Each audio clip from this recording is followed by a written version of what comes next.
اے دیکھو جی، اے سوال آیا جی، سوال کوئی نہیں ہے۔ میں کچھ دن پہلے بھی دیکھا، مجھے اس کی اتھینٹسٹی کوئی نہیں پتا، میں کسی کے اوپر تہمت نہیں لگاتا ہوں، لیکن یہ سوشل میڈیا کے اوپر جو انڈیا کا مدرسہ دیوبند ہے اس سے میرے خلاف ایک فتویٰ نکلا ہے، یہ کسی نے اس کے اوپر سوال لکھ کے یہ بھی یہاں پہ رکھا ہوا ہے۔ ان فتووں کی کوئی اہمیت نہیں ہے، یہ آپس میں ایک دوسرے کے بارے میں فتوے دیتے ہیں، مجھے بتائیں ان کو تو چھوڑ دیں، پاکستان میں، انڈیا میں، بنگلہ دیش میں، ایون افغانستان کو بھی شامل کر لیں، 2 بھاری فرقے ہیں، باقی تو سارے ان کے مقابلے میں بہت چھوٹے ہیں، بریلوی اور دیوبندی، یہ 8 سے 100 سال پہلے ایک دوسرے کو کافر ڈکلیئر کر چکے ہیں، تو میرے خلاف اگر کوئی فتویٰ آ جاتا ہے تو کون سی ایسی بات ہے؟ ہمارے کوئی 5 لاکھ علماء میرے ہاتھ پہ بیعت تو نہیں کیے ہوئے ہیں، جس طرح مولانا فضل الرحمان صاحب کے ہاتھ پہ بیعت کیے ہوئے ہیں، 50,000 دیوبندیوں کی طرح میرے مدارس تو نہیں ہیں، نہ بریلویوں کی طرح ہزاروں مساجد اور مدرسے ہیں میرے اور لاکھوں علماء ہیں، نہیں۔ تو جب ان کے ایک دوسرے کے بارے میں فتوے آتے ہیں، 1905 میں حسام الحرمین کتاب لکھی احمد بریلوی صاحب نے، علماء عرب سے سائن کروائے، کتاب کا نام رکھا حرمین کی تلوار، اور اس میں انہوں نے 5 لوگوں پہ کفر کے فتوے لگائے، ایک غلام احمد قادیانی دجال کے اوپر اور 4 علماء دیوبند پہ، اور کنکلوڈ کرتے ہوئے انہوں نے لکھا کہ ان تمام لوگوں کے کفر میں شک کرنے والا بھی کافر ہے، یعنی تمام فرقہ دیوبندیہ، چلیں قادیانی کو تو ہم کافر مانتے ہیں، باقیوں کی بات ہو رہی ہے، اور انہوں نے کہا یہ مرتد ہیں، یعنی واجب القتل۔ اس کے جواب میں 1906 میں خلیل احمد سہارنپوری نے کتاب لکھی جس میں آلموسٹ 30 کے قریب اس زمانے کے علماء اور 20 آج کے علماء نے بھی، انکلوڈنگ تقی عثمانی صاحب اور اس زمانے میں اشرف علی تھانوی صاحب، انہوں نے سگنیچر کر کے 50 سے زیادہ علماء دیوبند نے اسے انڈورس کیا ہے کتاب کو، اشرف علی تھانوی صاحب کے سائن ہے باقاعدہ اس کتاب پہ۔ حسام الحرمین کے جواب میں لکھی المہند علی المفند، ہند کی تلوار ایک سٹھیائے ہوئے بابے کے اوپر۔ ہمیں کہتے ہیں ہمارے حضور بڑی میٹھی باتیں کرتے تھے، اور اس میں انہوں نے لکھا کہ احمد بریلوی ان کی جماعت ایک شیطانی لشکر ہے جو ہم پہ حملہ آور ہوا ہے، یعنی شیطانی لشکر، اور آگے انہوں نے لکھا جس طرح انبیاء پر شیاطین حملہ آور ہوتے تھے، علماء دیوبند رضی اللہ عنہم، انہوں نے کہا رضی اللہ عنہ، 14ویں صدی کے مولویوں، ان پہ یہ بریلوی حملہ آور ہوا ہے، انہوں نے بھی اسلام سے نکالا، بلکہ اس کتاب میں انہوں نے آگے جا کے لکھا کہ محمد بن عبد الوہاب اور ان کی پوری جماعت یہ خوارج کی جماعت ہے، وہابی، شیطان کا سینگ قرار دیا، فتاوی شامی کا حوالہ دیا کہ ہمارے تو بزرگ پہلے ہی کہہ گئے تھے یہ عبد الوہاب نجدی جو ہے شیطان کا سینگ ہے۔ اب ریالوں کے چکر میں ان کا آپس میں اتفاق ہوا ہے، ادروائز کتابوں میں تو سب کچھ موجود ہے۔ تو جو لوگ ایک دوسرے کو کافر کہیں، شیطانی لشکر کہیں، مرتد کہیں، اور کیا کیا زبان استعمال کریں، وہ حسام الحرمین میں احمد بریلوی صاحب لکھتے ہیں 4تھا فرقہ وہابیہ شیطانیہ، جو شیطان لعین کے پیروکار ہیں، جس طرح روافض شیطان اطاق کے پیروکار ہیں۔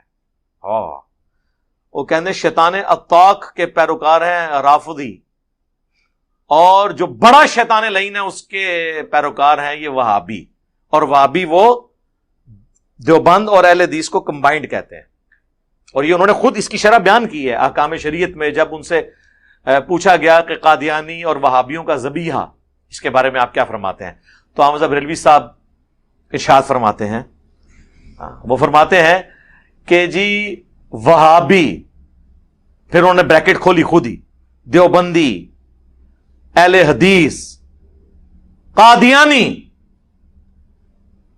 قادیانیوں کو بیچ میں شامل کیا، یعنی کیا مطلب، ان کو قادیانیوں کی طرح بدتر کہہ دیا، یہ سب کے سب، اور بیچ میں لکھا رافضی، یہ سب کے سب 1,00,000 دفعہ بھی اللہ کا نام لیں کسی جانور پہ، وہ جانور مردار ہی رہے گا، البتہ یہود و نصارہ کا ذبیحہ حلال ہے۔ تو یہود و نصارہ کا ذبیحہ اگر حلال ہو اور اہل حدیث اور دیوبند اور شیعہ کا ذبیحہ حرام ہو، تو اس کا کیا رزلٹ نکلا کہ احمد بریلوی صاحب دیوبند، اہل حدیث اور شیعہ کو یہود و نصارہ سے بھی بدتر سمجھتے ہیں، یعنی کہ یہود و نصارہ بہتر ہیں وہابیوں سے ان کے نزدیک. ہمیں کہتے ہیں، یہ کہتے ہیں جی قادیانی بہتر ہیں یہود و نصارہ سے. نہیں سر، میں رجوع کرتا ہوں، قادیانی بہتر نہیں یہود و نصارہ سے، بلکہ یہود و نصارہ بہتر ہیں دیوبند اور اہل حدیث اور شیعہ سے بقول اعلی حضرت کے. ہاں رجوع لینا چاہیے میرے کو، لبو پھر رجوع، پھر اس قسم کے رجوع سامنے آؤں گے. وہ تو میں نے دعوت کے پوائنٹ آف ویو سے بات کی تھی کہ قادیانی چونکہ قرآن کو مانتے ہیں، عمل کرے نہ کرے تو عمل تو بریلوی دیوبندی کون سا کر رہے ہیں، ایاک نعبد و ایاک نستعین پڑھ کے بھی بابوں کو پکار رہے ہیں. کوئی کہتا ہے جی بابا قبر سے نکل کے صلح کروا کے چلا جاتا ہے، کوئی کچھ کلیم کرتا ہے. تو یعنی ایک سمجھ لیں اعلان کے طور پہ تو مانتے ہیں نا، تو ان تک بات پہنچانا آسان ہے. اللہ کا شکر ہے ہمارے اس پلیٹ فارم کی دعوت سے کتنے قادیانیوں نے اسلام قبول کیا ہے. اگر ہمیں چندہ اکٹھا کرنا ہوتا تو میرے پاس تو پوری زندگی کے لیے ذریعہ معاش موجود تھا کہ میں ان کی یہاں پہ لا کے ویڈیوز پروڈیوس کرتا. منتیں مارتے ہیں لوگ ود فیملی کے لیے، ہم ایک ویڈیو ریکارڈ آپ کے ساتھ کروانے کہ یار بھائی اللہ کے لیے ہوئے ادھر ہی رہو، حق قبول کیا اپنے گھروں میں رہو. کوئی کسی کو اعلان کر کے تو اس طریقے سے ضرورت نہیں ہے سامنے آنے کی. بس ٹھیک ہے، آپ نے اللہ کے لیے کفر چھوڑ کے اسلام، نبی علیہ السلام کی غلامی اختیار کی ہے، اس دجال کو چھوڑ کے تو اللہ کے لیے کیا. تو اس لیے ان فتووں سے ہمیں کوئی فرق نہیں پڑتا میرے بھائی. یہ فتوے آندہ بھی آئیں گے، ٹھیک ہے، اور اس کے اوپر اگر یہ جینون ہے، ویسے تو اس میں انہوں نے اینڈ پہ لکھا ہے کہ ہم نے پہلے بھی فتویٰ نکالا ہے، اور یہ اس پہ جو سوال انہوں نے لکھا ہے، السلام علیکم. وعلیکم السلام. آپ سے متعلق مدرسہ دیوبند انڈیا والوں کا جو درج ذیل فتوی کفر آیا ہے اس کے بارے میں آپ کیا رائے ہے؟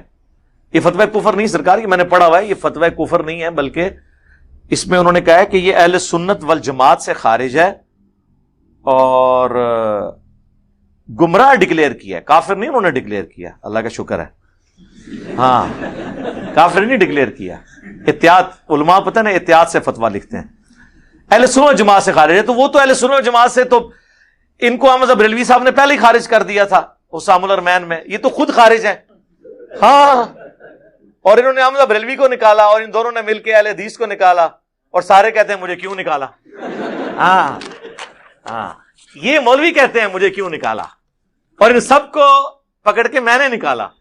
کیوں نکالا؟ اس لیے کہ تم نے مکے مدینے کے نام پہ سواریاں بٹھائی تھیں اور جا کے انڈیا کے شہروں دیوبند اور بریلوی میں جا کے جو ہے نا وہ پھینک دی، اس لیے تجھے نکالا. جی ہاں، چلیں مزہ لینے کے لیے پڑھ لیتے ہیں اس کو. کیا فرماتے ہیں علماء دین کے ایک شخص مرزا انجینئر محمد علی جیلمی. اچھا نام بھی دیکھیں جان بوجھ کے اس طرح کے لکھیں گے، میں نے تو اپنے ساتھ کبھی جیلمی لکھا ہی نہیں ہے. میرا نام تو محمد علی مرزا ہے اور انجینئر ظاہر ہے میرا ایک پروفیشن ہے، اور اسی کی ایبریویشن ہے امام. امام وہ آپ والا امام نہیں، EMAM، انجینئر محمد علی مرزا. اپنے عقائد نظریات کی روشنی میں اہل سنت جماعت سے خارج ہے یا نہیں؟ مرزا جیلمی کے مختصر نظریات درج ذیل ہیں جو اس کی یوٹیوب ویڈیوز اور پمفلٹ میں بیان ہیں. اچھا جی، یوٹیوب اور ویڈیوز میں ادھر پھر ریپیٹ کروں گا. میری ایک ویڈیو ہے YFIR کویسٹ ان لاہور ہائی کورٹ، 1.5 گھنٹے کی ویڈیو میں میرے خلاف آج تک جتنی ویڈیوز بنائی گئیں، بنائی جا رہی ہیں، بنائی جائیں گی، سب کا اصولی جواب میں نے پوائنٹس کی شکل میں دے دیا ہے کہ یہ طریقہ ہے آپ نے چیز کو جج کرنے کا. اس میں سب سے امپورٹنٹ ہے کہ پورا کانٹیکسٹ دیکھنا ہے، دوسرا اس ٹاپک کو بھی دیکھنا ہے کہ وہ ٹاپک کیا تھا، پھر اس سے ریلیٹڈ ساری چیزیں ایک جگہ جمع کرنی ہے، پھر میرا اسکول آف تھاٹ آپ کے سامنے آئے گا. چلیں لے لیتے ہیں. نبی کریم صلی اللہ علیہ وآلہ وسلم کے لیے معاذ اللہ چھوکرے کا لفظ استعمال کیا اور تنبیہ کرنے پر بھی اپنے بے بنیاد دفاع کیا ہے. میں نے استعمال نہیں کیا، میں نے یہ کہا کافر کہتے تھے، اور یہ میں نے بار بار اس کی کلیریفیکیشن دی ہے کہ قرآن حکیم بھرا ہوا ہے اس طرح کے الفاظ سے جو کافر نبی علیہ السلام کو کہتے تھے. کبھی کہتے تھے مجنون ہے، کبھی کہتے تھے دیوانہ ہے، کبھی کہتے تھے اسے پریشان خواب آتے ہیں، کبھی کہتے تھے اس نے ایک اجمی غلام رکھا ہوا ہے جو اسے پڑھاتا ہے، کبھی نبی علیہ السلام کی بیوی پہ تہمت لگاتے تھے. سب سے بڑھ کر وہ کہتے تھے اس پہ وہی نازل نہیں ہوئی، یہ جھوٹا ہے، نعوذ باللہ یہ دعویٰ کرتا ہے نبوت کا، یہ نبی ہے نہیں. یہ سارے الفاظ ہوتے تھے. اور کافر جب اس طرح کی ڈسکشنز کرتے ہیں تو ان کو جب جنرلائز بیان کیا جاتا ہے نا تو اس کے لیے کچھ چیز محاورتاً بات استعمال کی جاتی ہے، اور محاورتاً جب بات کافروں کے ریفرنس سے بیان کر رہے ہوتے ہیں آپ، تو وہ کافروں کا قول ہوتا ہے، وہ آپ نہیں کہہ رہے ہوتے. مثلا قرآن میں سورۃ الانبیاء کے اندر حضرت ابراہیم نے جو پورا پلان کیا تھا، بتوں کو توڑ کے پھر انہوں نے بڑے بت کے کندھے پہ کلاڑا رکھا، تو جب بعد میں وہ میٹنگ کال ہوئی نا بزرگوں کی، علماء کرام کی، ان کے بابوں کی، تو انہوں نے کہا کہ ہم نے ایک چھوکرے کے بارے میں سنا ہے جس کا نام ابراہیم ہے، وہ ہمارے بتوں کا ذکر کرتا تھا برائی کے ساتھ. اب آپ کہیں گے یہ لفظ موجود نہیں ہے، ظاہر ہے جی عربی میں تو 6 نہیں ہوگی نا، 6 ہے کہ بنی 6. وہاں پہ ہم نے ایک نوجوان کو سنا جو یہ کرتا تھا. تو نوجوان کے لیے ہمارے پنجابی زبان میں بھی چھور آیا، اور انہوں نے پکڑ کے نعوذ باللہ من ذالک، اور کہتے ہیں جی وہ آپ کو بھی ایک دفعہ کسی نے چھوکرا کہا تھا تو آپ برا مانے تھے. مجھے کہا تھا جاہل چھوکرا. آپ کہیں پڑھا لکھا مولویاں نو ناکوں چنے چوانے والا ایک چھوکرا. ہاں لیاؤ، میں اپنی زنانی کو ویڈیو دکھاؤں گا خوش ہو کے. خدا کے لیے فی نفس سے یہ لفظ برا نہیں تھا، ویسے بھی کافروں کے ریفرنس سے بیان ہوا. اگر آپ اس کو برا بھی لینا چاہتے ہیں، پھر اللہ کی غیبی مدد ہمارے ساتھ آئی. چند دن پہلے پاکستان کے سب سے بڑے گول کیپر اہل حدیث کے قاری خلیل الرحمان حافظہ اللہ تعالی، جو سارے ٹی وی چینلز پہ آ کے فرقہ اہل حدیث کا دفاع کرتے ہیں، انہوں نے ایک سوال کے جواب میں کہا کہ جب کبھی بھی ان پہ جب اعتراض ہوا نا دیوبند کی طرف سے کہ اہل حدیث کے اوپر دیوبندی یہ باتیں کرتے ہیں، انہوں نے کہا اہل حدیث کو تو چھوڑیں، جب بھی کسی نبی نے اپنی قوم میں آ کے دعوت دی اور انہیں سچائی کی بات بتائی تو قوم کے بڑے اس نبی کے خلاف کھڑے ہو گئے اور انہوں نے کہا یہ کل کا چھوکرا آ کے ہمیں سمجھائے گا. سیم لفظ انہوں نے تمام انبیاء کے بارے میں بولا، لیکن قاری خلیل الرحمان کو کسی نے نہیں کہا گستاخ، اور کہنا بھی نہیں چاہیے. اس کی وجہ ہے کہ وہ اوور آل ان کی پوری گمراہی کو سم اپ کر رہے تھے کہ واقعی پیغمبر بالکل چھوٹی عمر میں دعوت حق جب بلند کریں گے تو سفید داڑیوں والے انہیں اپنے بچوں کی مانند ہی دیکھ رہے ہوں گے نا، جو سورۃ الانعام میں کئی جگہ پہ آیا ہے اے نبی یہ تمہیں اس طرح پہچانتے ہیں جس طرح اپنے بیٹوں کو. نبی علیہ السلام کی عمر مبارک اور ان کی بابوں کی عمریں دیکھیں تو باپ بیٹے کی عمر کا فرق تھا. تو ہم نے کبھی نہیں کہا کہ آپ ان پہ گستاخی کا فتویٰ لگائیں، وہ جنرل بات کر رہے تھے. اور یہ اردو چونکہ ان کو نہیں آتی، اردو میں محاورتاً، ہم پنجابی میں بھی جب بات ہوتی ہے ہم کہتے ہیں ایک اللہ بچہ آ کے منو سمجھائے گا، یہی کہتے ہیں نا. اس کو اردو میں اس کے لیے یہ لفظ استعمال ہوتا ہے کہ یہ کل کا چھوکرا آ کے مجھے سمجھائے گا. اور جب انبیاء کرام کے مخالفین انبیاء کو جب خطاب کرتے تھے اس طریقے سے ہی باتیں کی جاتی تھی. باقی اگر آپ کہیں آپ ایک ایک لفظ دکھائیں، نہیں، جنرل جب بات ہوگی وہ سارے الفاظ کا قرآن و حدیث میں رپورٹ ہونا ضروری نہیں، اوور آل ڈاکٹرین ہوتی ہے. ورنہ تو کئی ایک باتیں ان کے اپنے لوگوں نے بھی اپنی کتابوں میں لکھی ہوئی ہیں، ہم وہ کہیں کہ یہ بتائیں یہ لفظ کہاں پہ موجود ہے. اس طرح نہیں ہوتا، جنرل بات ہو رہی ہوتی ہے، محاورتاً ہو رہی ہوتی ہے. چونکہ میری وجہ سے ان کے فرقوں کو نقصان ہوا اس لیے ان کے لیے مصیبت کھڑی ہو گئی. ادروائز میں آپ کو بتاؤں ڈاکٹر اسرار صاحب نے اپنے بیان القرآن کے 108 گھنٹوں میں وہ باتیں کی ہیں حضرت عیسیٰ علیہ السلام کے حوالے سے کہ یہودی ان کے اوپر جو الزام لگاتے تھے کہ یہ لوگ ان کو پتہ چل جائے تو ان پہ فتوے لگاتے ہیں، لیکن نہیں لگائیں گے ابھی بھی. اس کی وجہ ہے کہ ان کی وجہ سے ان کے فرقوں کو نقصان نہیں ہوا، اور نہ میں نے کبھی لگایا. اکثر ان کی ویڈیو آپ دیکھتے ہیں، آج کل تو بڑا کلپ ان کا مشہور ہوا ہے کہ یا خدا جھوٹا ہے یا مسلمان جھوٹے ہیں. کیونکہ سورہ آل عمران میں ہے کہ تم ہی غالب رہو گے اگر مؤمن ہو. تو اس پہ ڈاکٹر صاحب ورڈکٹ دے رہے تھے کہ اگر اللہ یہ ہم سے وعدہ کر رہا ہے نا کہ مسلمان اگر صحیح مومن ہوئے تو غالب رہیں گے، تو آج دنیا میں ہماری پٹائی ہو رہی ہے نا، تو دو ہی صورتیں ہو سکتی ہیں، یا اللہ نے جھوٹ بولا نعوذ باللہ قرآن میں، یا مسلمان جھوٹ بول رہے ہیں کہ یہ مومن ہے، یہ مومن ہے ہی نہیں ہے. تو ظاہر دوسری بات ہی درست ہے. اگر یہ واقعی مومن ہوتے تو پٹائی نہ ہو رہی ہوتی. صحابہ کی طرح یہ بھی عزت اویل کر رہے ہوتے، اہل بیت کی طرح یہ بھی عزت اویل کرتے، دنیا کے امام بنتے. لیکن اگر آپ کو ڈاکٹر اسرار صاحب سے پوچھے کہ قرآن میں اور حدیث میں کہاں لکھا ہوا ہے کہ یا اللہ جھوٹا ہے یا ایمان والے جھوٹے ہیں، اللہ کو آپ نے جھوٹا کہہ دیا، آؤ نا بچے میدان وچ، تو ہم کیا کہیں گے؟ وہ ڈنگرو بات کو سمجھو. وہ اللہ کو جھوٹا نہیں کہہ رہے، وہ بات بتانا چاہ رہے. نہیں، قرآن و حدیث سے ثابت کریں کہ نبی علیہ السلام نے اس طرح مثال دے کے کبھی بات کی ہو کہ یا اللہ جھوٹا ہے خدا کے لیے. اس طرح نہیں ہوتا. جب زبان میں آپ کسی چیز کو ڈسکشن کر رہے ہوتے ہیں، پھر اسی طریقے سے ڈسکشن ہو رہی ہوتی ہے، اس زبان کے محاورے استعمال ہو رہے ہوتے ہیں. یہاں تو کتنا عرصہ مولوی لڑتے رہے ہیں کہ اللہ کو خدا کہہ سکتے ہیں یا نہیں. ہاں اہل حدیثوں نے تو اسے اسماء و صفات کا مسئلہ بنا کے بریلوی اور دیوبندیوں کو گمراہ بلکہ کہا کہ یہ توحید کے منکر ہیں, یہ اللہ کو خدا کہتے ہیں. خدا تو بت کے لیے استعمال ہوتا ہے. تو میں نے کہا خدا کے لیے یار. پھر اللہ نے ان کے اوپر خود ایک آزمائش ڈال دی. جب ڈاکٹر ذاکر نائک انہی کے فرقے سے, انہوں نے تو گاڈ کا لفظ بھی استعمال کیا. ٹھیک ہے جی, انہوں نے تو ہندوؤں کے ہاں جو اللہ کے لیے الفاظ استعمال ہوتے تھے, وشنو, سسٹینر, رب, وہ بھی استعمال کیا, خدا بھی استعمال کیا. تو ان کو پھر اسماء و صفات کے مسئلے, یہ اس طرح نہیں ہوتا. جو بھی کسی زبان کے اندر گاڈ کے لیے لفظ استعمال کیا جائے, انگلش میں بھی کیپٹل جی سے گاڈ لکھا جاتا ہے, وہ جو چھوٹے آلیہ ہیں وہ چھوٹے جی سے لکھے جاتے ہیں. اسی طریقے سے ہندوؤں کے ہاں بھی جو لفظ استعمال کرتے ہیں بھگوان کا, وہ اسی ایک گاڈ کے لیے کرتے ہیں. ہم اردو میں خدا اسے کہتے ہیں یا فارسی میں خدا کہا جاتا ہے. تو وہ آپ اسماء و صفات کا مسئلہ اسے نہ بنائیں. تو یہ اس قسم کی چیزیں نہیں ہوتی ہیں. اچھا جی, صحابہ کرام پر کھلم کھلا تنقید کرتا ہے. نعوذ باللہ, ہم نے صحابہ کرام پہ کبھی بھی تنقید نہیں کی ہے. 2-3 بندوں کو صحابہ کرام آپ نے بنا دیا ہے. یہ تو اسی طریقے سے 2-3 پاکستانیوں کے اوپر کوئی تنقید کر کے باقی سارے پاکستانیوں کے فضائل بیان کرے تو آپ اسے کہیں گے کہ یہ پاکستان پہ حملہ کر رہا ہے. نہیں, وہ 2-3 بندوں پہ ہے نا, ان 2-3 بندوں کا کہا کریں. اور وہ تنقید خود نہیں کرتا, وہ کرتا ہے جو بخاری مسلم میں ان کے بارے میں احادیث موجود ہیں.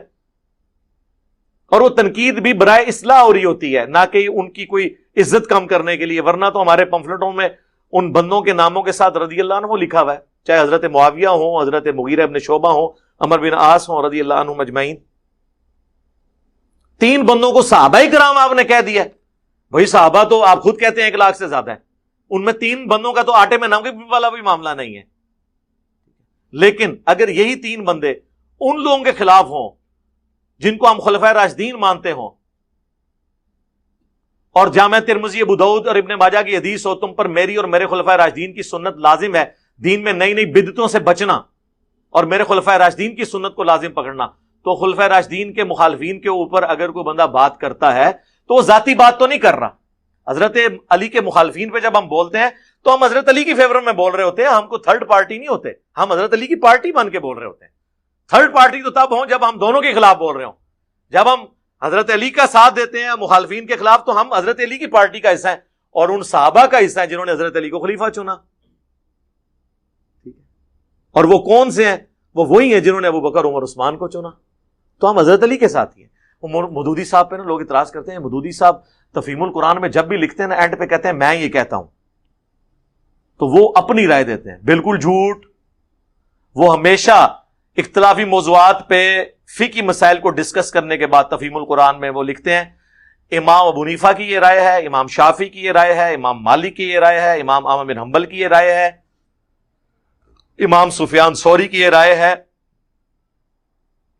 باقی سارے ائمہ کی رائے لکھ کے اینڈ پہ وہ کہتے ہیں کہ میرے نزدیک اس مسئلے میں امام شافعی کی رائے زیادہ بہتر ہے. وہ جب یہ کہتے ہیں نا میں یہ کہتا ہوں کہ امام شافعی کی رائے بہتر ہے, تو وہ اپنی رائے نہیں دے رہے بلکہ امام شافعی کی سپورٹ کر رہے ہیں. اپنی رائے کون سی انہوں نے دے دی. ٹھیک ہے, جب ہم حضرت علی کے مخالفین کے بارے میں عمار ابن یاسر کا خطبہ پیش کر دیں, حضرت علی کی قنوت نازلہ والی روایتیں پیش کر دیں, تو ہماری تو اپنی رائے ہے ہی نہیں, ہم تو حضرت علی کی رائے پیش کر رہے ہیں. یہ کہانیاں کرانی بھی بند کرے اور میرا کربلا والا ریسرچ پیپر فوراً منگوا لیں, فری آئے گا آپ کے گھر, باقی تمام ریسرچ پیپرز بھی. جی یہاں سے سب کو فری ملتا ہے, سینکڑوں لوگوں کو. صبح سے لے کے شام تک 9 سے 5 بجے تک روزانہ آپ کال کریں 032159000162. صرف آپ سے ٹی سی ایس کا خرچہ ملے گا, ڈاک کا آپ دیں گے, فری تمام ریسرچ پیپرز, کربلا والا, ساتھ مزید 8 ریسرچ پیپر, ٹوٹل 9, 3 اذکار کارڈ آپ کے گھر فری آ جائیں گے انشاءاللہ تعالی. تو آپ خود ہی پڑھ کے دیکھ لیں یہ کیا معاملات ہیں. خصوصاً سیدنا امیر معاویہ رضی اللہ تعالیٰ عنہ پر بدترین الزامات عائد کرتا ہے, نعوذ باللہ. ان کو بدعتی, باغی, گالی باز اور بے شمار الزامات لگاتا ہے. نہیں, میں نے کبھی الفاظ نہیں بولے. میں کہتا ہوں حدیث میں آیا ہے کہ عمار کو ایک باغی جماعت قتل کرے گی, عمار انہیں اللہ اور جنت کی طرف بلائے گا, وہ جماعت دوزخ کی طرف بلائے گی. اور یہ حدیث جب بھی میں نے بیان کی میں نے کہا کہ دوزخ کی جماعت نہیں, دوزخ کی طرف بلانے والی, وہ فیصلہ اللہ نے کرنا ہے.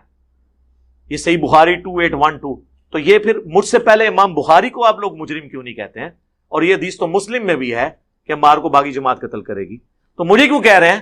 میں نہیں کہتا. یہ یہاں پہ یہاں لکھنا چاہیے تھا کہ یہ بخاری مسلم سے وہ حدیثیں بیان کرتا ہے جس میں ان کو جو ہے نا وہ باغی اور ترمذی ابو داؤد میں آیا کہ جو خلفائے راشدین کے خلاف کھڑے ہوں گے وہ بدعتی ہوں گے، اور گالی باز میں وہ صحیح مسلم میں آیا ہے کہ لعن اللہ ابا التراب، اور امر معاویہ سعد ابن ابی وقاص کو حکم دیا، اور فلنگ دی بلینکس ابن تیمیہ نے منہاج السنہ میں کیا کہ سعد ابن ابی وقاص کو امیر شام نے حضرت علی پہ سب و شتم کا کہا، انہوں نے انکار کیا۔ یہ آپ یہ بتایا کریں، بے شمار الزامات، کوئی الزام نہیں لگایا۔ میں نے تو مسلم کی حدیث 4776 پیش کی تھی کہ ایک تابعی نے آ کے عبداللہ بن عمر بن عاص سے خانہ کعبہ کے سائے میں بیٹھے ہوئے تھے کہا تھا کہ آپ ہمیں اطاعت امیر کی حدیثیں سناتے ہیں، اور آپ کے چچا کا لڑکا معاویہ ابن ابی سفیان جو ہمارا حکمران ہے وہ تو ہمیں حکم دیتا ہے ہم لوگوں کو ناحق قتل کریں اور ان کا مال حرام طریقے سے لوٹیں، جبکہ اللہ کہتا ہے کہ ایک دوسرے کو ناحق قتل نہ کرو اور حرام طریقے سے ایک دوسرے کا مال ہڑپ نہ کرو۔ ہم اللہ کی اطاعت کریں یا معاویہ کی اطاعت کریں؟ سورہ نساء کی آیت نمبر 29 انہوں نے پڑھی، ہمارے حسن بھائی کہتے ہیں شکر ہے اگلی آیت نہیں پڑھ دی، وہ 30 نمبر بھی تھی کہ ایسے لوگوں کا ٹھکانہ جہنم ہے، 3 نمبر آیت انہیں 29 ہی پڑھی۔ تو عبداللہ بن عمر بن عاص جو رشتہ دار بھی تھے حضرت معاویہ کے، ان کے باپ دستے راس رہے عمر بن عاص، خاموش ہو گئے، تھوڑی دیر بعد سر اٹھا کے کہا کہ معاویہ کی اطاعت کرو ان کاموں میں جس میں اللہ اور اس کے رسول کے مطابق چلائے، اور جس میں اللہ کی نافرمانی کا کہے تم اس کی نافرمانی کرو۔ تو جب یہ ہم بات کرتے ہیں تو یہ ہم الزامات لگا رہے ہیں یا یہ ایک تابعی الزامات لگا رہا ہے اور دوسرا صحابی اسے انڈورس کر رہا ہے، بجائے یہ کہنے کے کہ یار آندہ کے بعد تو نے انجینئر کی ویڈیو نہیں دیکھنی۔ یہ تو عبداللہ بن عمر بن عاص نے نہیں کہا، انہوں نے وہی بات کی جو بخاری مسلم میں حدیث ہے۔ مولا علی کہتے ہیں کہ نبی اسلام نے کہا کہ حکمران کی اطاعت معروف میں ہے، منکر میں نہیں ہے۔ وہ بڑی لمبی حدیث ہے۔ ایک انصاری کو حضور علیہ السلام نے ایک وفد کے اوپر امیر بنا کے بھیجا، راستے میں اس کو غصہ آیا، اس نے لکڑیوں کا ایک بہت بڑا الاؤ جلوایا، بخاری مسلم دونوں میں آتا ہے، اور کہا میں تمہارا امیر ہوں، میری اطاعت جو ہے وہ رسول اللہ کی اطاعت اور رسول اللہ کی اطاعت اللہ کی اطاعت ہے، کیونکہ نبی اسلام نے یہ فرمایا ہوا ہے، لہذا تم اس میں کودو۔ انہوں نے کہا ہم آگ سے بچنے ہی کے لیے تو رسول اللہ کے قدموں میں حاضر ہوئے تھے، تو ہمیں اسی آگ میں دوبارہ دھکیل رہے، ہم اس میں چھلانگ نہیں لگائیں گے۔ جب نبی اسلام کے پاس مقدمہ واپسی پہ پیش ہوا، آپ نے فرمایا اگر تم اپنے امیر کی اطاعت میں آگ میں چھلانگ لگا لیتے تو جا کے جہنم کی آگ میں نکلتے۔ تو یار اس انصاری صحابی کی بھی تقلید واجب نہیں تھی، بلکہ تقلید نہ کرنا واجب تھا۔ تو تھوڑے بابے کدھر؟ بابے تے شاہی کوئی نہیں، اے نواں جملہ ہے مارکیٹ سے، بابے تے شاہی کوئی نہیں جدو انصاری صحابی کے کہنے پہ آپ قرآن و سنت کے خلاف نہیں چل سکتے، اور حضور کہہ رہے ہیں تم نے جہنم میں جانا تھا اگر میرے اس صحابی کی اطاعت تم کرتے، کیونکہ وہ تمہیں غلط کام کی طرف بلا رہا تھا۔ تو اس کے اینڈ پہ حضور نے فرمایا اطاعت تو صرف معروف میں ہے، منکر میں نہیں ہے۔ تو یہ تو میرے بھائی بالکل واضح ہے۔ آگے چلتے ہیں جی، کیا کہتے ہیں؟ سیدنا علی کو روحانی طور پر پہلا خلیفہ کہتا ہے۔ اچھا جی، اس کے ساتھ آپ کو یہ لکھنا چاہیے تھا کہ وہ حضرت ابوبکر، عمر، عثمان و علی چاروں کو خلفائے راشدین مانتا ہے، اور کہتا ہے خلافت 30 سال تک ہے، اس کے بعد کاٹ کھانے والی ملوکیت ہے، اور وہ گن کے بتاتا ہے ابو داؤد ترمذی سے کہ ابوبکر کے 2 سال، عمر کے 10 سال، عثمان کے 12 سال اور علی کے 6 سال، جس میں 6 مہینے حسن ابن علی کے بھی ہیں۔ اور اس کے بعد وہ کہتا ہے کہ جی ابو داؤد میں لکھا ہوا ہے کہ بنو امیہ تو کہتے ہیں علی علیہ السلام خلیفہ ہی نہیں ہے، اور مولوی نے ترجمہ کیا علی رضی اللہ عنہ خلیفہ نہیں ہے، عربی میں تھا علیہ السلام، اور مولوی کہتا ہے نہیں بنو امیہ تو حضرت علی کو خلیفہ مانتے تھے، وہ تو قصاص عثمان مانتے تھے، تو اس میں تو واضح موجود ہے وہ خلیفہ بھی نہیں مانتے تھے۔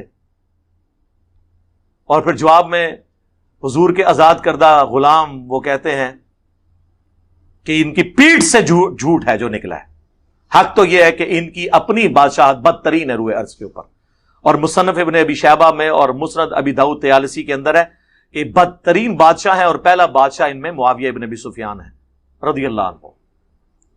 تو یہ بھی ساتھ لکھے نا، یہ میں نے مولانا اسحاق کو کوٹ کیا تھا اس حوالے سے کہ اس اعتبار سے روحانی خلیفہ ہیں حضرت علی کے خلفائے ثلاثہ ہر معاملے میں حضرت علی سے گائیڈ لائنز لیتے تھے۔ چیف جسٹس حضرت عمر کے دور میں کون؟ سیدنا علی۔ ہر معاملے میں وہ ان کو آگے رکھتے تھے، اہل البیت ہونے کی وجہ سے۔ میں نے ان معنوں میں بات کی تھی کہ سنی شیعہ اپنا جھگڑا ختم کریں اور اس ٹاپک کے اوپر آ جائے کہ ٹھیک ہے اگر آپ کہتے ہو نا علی دا پہلا نمبر، تو آپ کہیں کہ ٹھیک ہے روحانی اعتبار سے نبی علیہ السلام کے وہ جانشین ہیں. ہاں لیکن پولیٹیکلی حضور کے خلیفہ صحابہ کے اجماع سے سیدنا ابو بکر ہے. اور اس پہ میری ویڈیو بھی آ چکی ہے کہ رسول اللہ کا خلیفہ کون ہے. ہمارے نزدیک تو قرآن و سنت کے دلائل کی روشنی میں رسول اللہ کا اصل خلیفہ قیامت تک کے لیے قرآن ہے. یہ نبی علیہ السلام کے پولیٹیکل خلفاء ہیں, روحانی خلفاء ہیں. کیونکہ خلیفہ وہ ہوتا ہے جو زندہ ہو. اگر آج مجھے حضور کے خلیفہ تک پہنچنا ہے, میں کدھر جاؤں؟ سارے فوت ہو چکے ہیں. اگر فوت ہونے سے مسئلہ ختم ہونا ہے تو حضرت ابوبکر صدیق 2 سال بعد فوت ہو گئے, تو اینڈ رزلٹ تو یہ نکلا کہ حضرت ابوبکر سے بھی میں اکتساب نہیں کر سکتا, حضرت عمر سے بھی نہیں کر سکتا, عثمان و علی سے بھی کسی صحابی سے نہیں کر سکتا. فوت تو سارے ہو چکے ہیں نبی علیہ السلام کی طرح, اللہ کی جنتوں میں زندہ ہے. لیکن قرآن فوت نہیں ہوا, قرآن قیامت تک ہے. یہ اصل خلیفہ, اور اس میں میری ویڈیو ریکارڈ موجود ہے. تو یہ اس کو بالکل آؤٹ آف کانٹیکسٹ انہوں نے پیش کیا. سیدہ عائشہ کو ظالم کہتے ہیں, نعوذ باللہ. یار یہ جملہ لکھ کے آپ لوگوں کو اشتعال دلانا چاہتے ہیں. میں تو اس سے بڑی بات کرتا ہوں کہ بخاری میں حضرت عمار کا خطبہ ہے کہ لوگوں اللہ نے تمہیں آزمایا ہے, ایک طرف عائشہ دنیا اور آخرت میں تمہارے نبی کی بیوی ہیں, لیکن اللہ دیکھے گا تم اللہ کی اطاعت کرتے ہو یا عائشہ کی. یعنی انہوں نے تو اللہ سے جنگ قرار دے دیا, حالانکہ وہ حضرت علی سے جنگ تھی. کیوں؟ اطیعوا اللہ و اطیعوا الرسول یا ایھا الذین آمنوا اطیعوا اللہ و اطیعوا الرسول و اولی الامر منکم. حکمران وقت کی اطاعت اللہ رسول کی اطاعت ہے قرآن و سنت کے اندر. تو انہوں نے تو اللہ رسول سے جنگ قرار دے دیا, اور بخاری کی حدیث سے عمار کی زبان کو اللہ نے شیطان سے محفوظ رکھا ہے. آؤ پھر یہ کہتے تھے نہیں ظالم لفظ, وہ بھائی اس میں الفاظ تھا کہ بدبخت کے لفظ سے, میں نے تو بڑا لائٹر ترجمہ اس کا کیا ہے. اس کو تو چھوڑ دیں, وہ جو مسند احمد کی حدیث ہے کہ میری بیوی کا کیا حال ہوگا جب ہوب کے کتے بھی اس پہ بھونکیں گے, جسے شیخ البانی شیخ زبیر علی صاحب نے تو اپنی ویڈیو میں بھی صحیح کہا. اس کے کانٹیکسٹ میں نے مسند احمد کی حدیث بیان کی تھی, جب مولا علی سے رسول اللہ نے کہا نا ایک وقت آئے گا تیرا عائشہ سے جھگڑا ہوگا, تو انہوں نے کہا میں تو بڑا شقی ہوں, بڑا بدبخت ہوں اگر آپ کی بیوی سے لڑوں گا. تو میں نے اس کا ترجمہ کیا تھا میں بڑا ظالم ہوں گا.